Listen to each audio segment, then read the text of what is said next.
Alright guys, this is Matt Happel's 2002 Ford Mustang. It was originally a V6 car and he is putting a LS into it, obviously. His plans are to put mirror image VS Racing turbos on it, and it's got Fairmont parts on it, so it's okay in our book. So we're going to do a little bit of work for Matt. So we'll get it up on the lift and we're going to show you what we're going to do.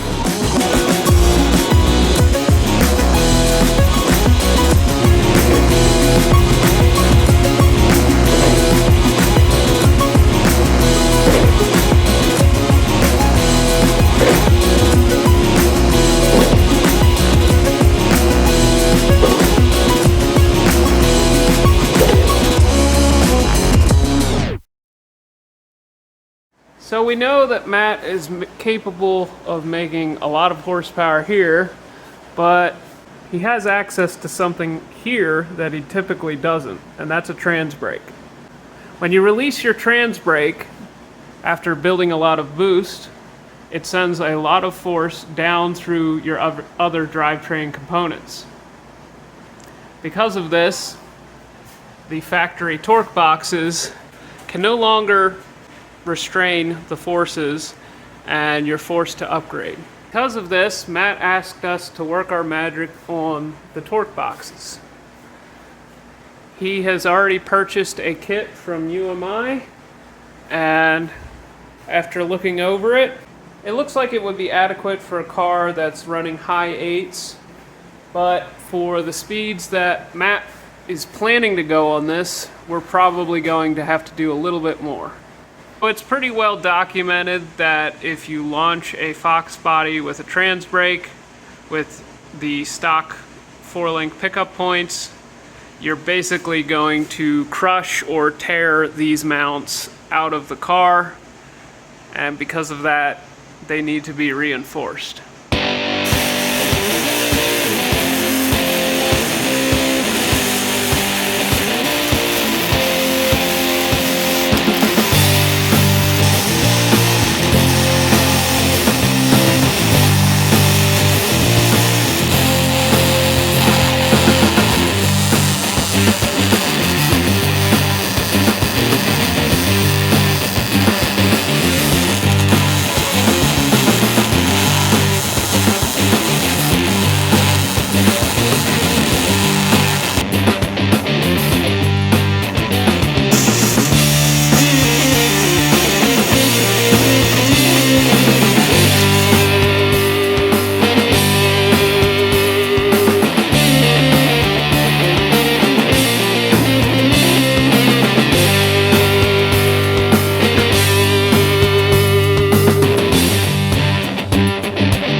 Alright, so a couple weeks and a lot of work has passed, and here's what we got. So we made the subframe connectors that you can see here.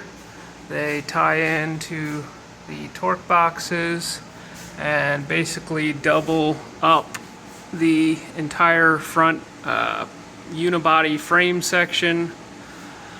We had to rework the transmission mount. The old transmission mount mounted with the bolts going through the frame. That wasn't going to work because we had a subframe connector to weld over top of that. So we had to cut that off and re-weld them. We also welded the motor mounts so that they can't move because they were slotted so that it matches the offset of the transmission. Moving on to the rear, we did a lot of work to reinforce the 4-link as we discussed before. We used the kit from UMI. It basically sandwiches the factory mounts, but in addition to that, we stitch welded all of the seams for the 4-link mounts. A lot of the areas were separated by quite a bit and only held in by a few spot welds. So by welding all the seams, that significantly strengthens the 4-link mounting locations. Also, Dad welded in a doubler plate onto the lower control arm mounting point and welded a torque box reinforcement plate that ties into the subframe connectors.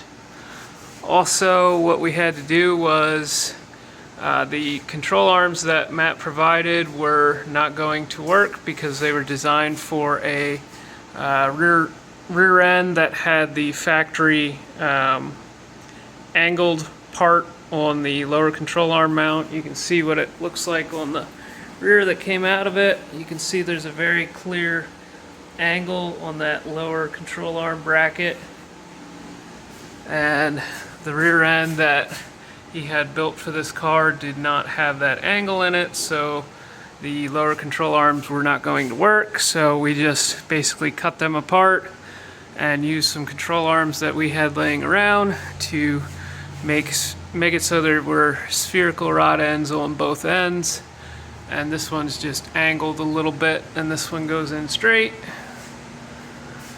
Also, we installed the QA1 upper adjustable control arms. Also, we installed the UPR sway bar. That was a pretty nice kit. Basically, it came with these bushings or bearings or whatever they were, welded to a plate that had a taper on it, and you basically just push them forward and weld them in, and it was a super nice kit. And then, of course, we gave it all a nice coat of the Tractor Supply paint that Matt was using on the front end to make it match, and cleaned up the rear and painted it all, and I think it came out pretty nice. So the UMI torque box reinforcement basically forced you to upgrade to 14mm bolts, right?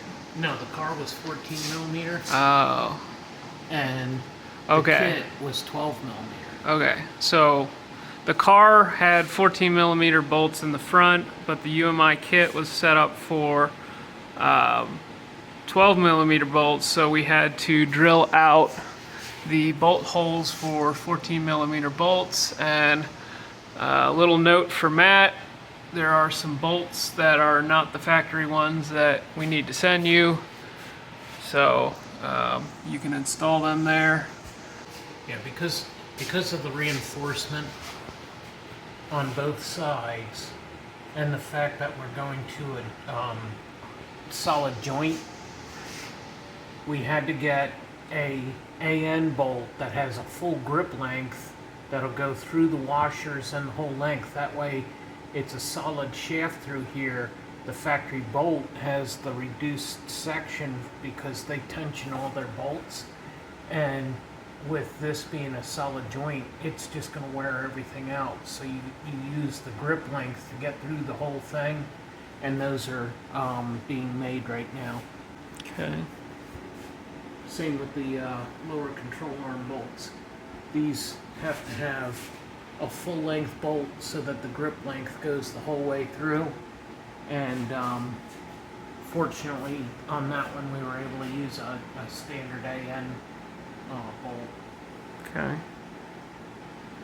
And then last but not least, we welded these tie-down points onto the rear end. Matt provided them and asked that we weld them onto the car so that he can strap it to the dyno and strap it on a trailer and whatnot. They're forged and made in the USA, so Yeah. we made sure the USA was visible. Yeah. There you go. Yeah, it's hard to see all the work that's been done. When you look up in through here, there's 4 different layers of metal that were just spot welded together, and then clean all the garbage out of there so that it made for a clean weld, plus tying all the different layers together. That takes a lot of time to prepare all that. same with all this. This gets all filled with crap, and you got to clean that all out before you push it down and then weld it all solid. Yep. So we're about ready to drop this thing down and ship it off back to Matt. So really looking forward to seeing what he does with the thing, and really excited to see what this fancy motor up front, what he can do with that. I believe it's a 383, so first time Matt's had access to a built motor, so should be exciting to see what he does with it. And but with that, You want to talk about the difference in the body, the frame connectors that we did? Some come with 1-inch bars that match the contour of the floor, and then others are 1.5 inches that match the contour of the floor, and they also go left and right to square up the alignment to this.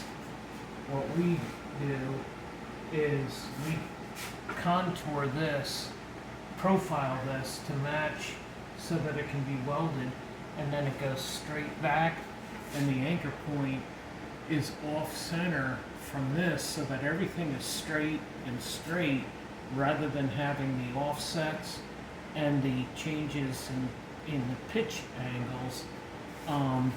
That makes a stronger column. Plus, it's 1.5 inches instead of 1 inch, which there's two really good kits out there for weld-on, but they both have their features that I don't care for. The one that's the thicker section hangs lower on both ends and follows the profile and goes left and right back through the car. The other one that I like, how it goes front to back and ties to a main anchor here, is 1 inch. And so combining both ideas and coming up with our own, we just profiled this, and to make sure that this is welded the whole way around, we cut the bottom of this out, and then went up through with the welder, and then this whole section is welded up in, and then we welded the plate back on and smoothed it out. So it's really a solid anchor with a good cross section for this structure. so I think that's it. Yeah. Okay. So we'll go ahead and get this thing all wrapped up and ship it off back to Matt, and you guys will be seeing it again very soon. So make sure you like and subscribe, and we'll see you in the next one.